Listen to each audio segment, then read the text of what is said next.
चाहिँ लमजुङको सुन्दर बजार नगरपालिकाको एउटा डाँडामा छौँ। यहाँबाट तल वहाँ बजार देख्न सकिन्छ भने हामी चाहिँ डाँडामा यहाँ गाडी जाने बाटो बन्द भएर यहाँ बाटोमा बसिरहेका छौँ। हामी बाटोमा जाँदै गर्दाखेरिमा दाइ र म गफ गर्दै बसिरहेका थियौँ। एकजना आमा आउनुभयो। एकजना आमा आएर यहाँ हामीलाई गीत सुनाइरहनु भएको छ। ल आमा एउटा गीत गाइदिनुहोस् त। अघि तपाईँले गाएको पछिल्लो गीत। हजुर।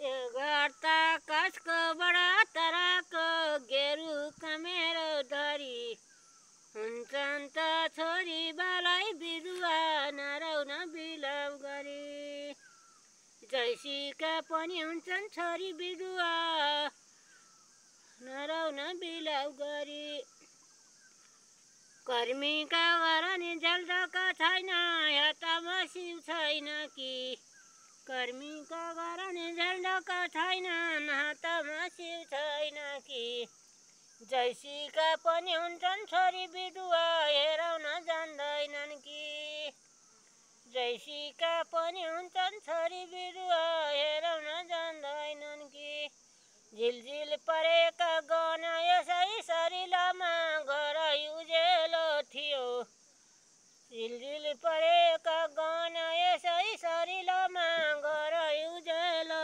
थियो सिमराको सिन्दुर हरि लय दैवले लाउँछु आपत गतिका। आमाले राम्रो गीत गाउनु रहेछ। मनमा जति पीडा भए पनि हाँसी हाँसी गीत गाउनुहुन्छ आमाको। आमाको पीर व्यथाहरू धेरै रहेछ। हामीलाई धेरै व्यथाहरू सुनाउनु भयो उहाँले। अनि उहाँ एक्लै हुनुहुन्न रहेछ। एक्लै आमाको कथा चाहिँ हामीले सुन्दैछौँ। यहाँ दाइले पनि भिडियो गरिरहनु भएको छ।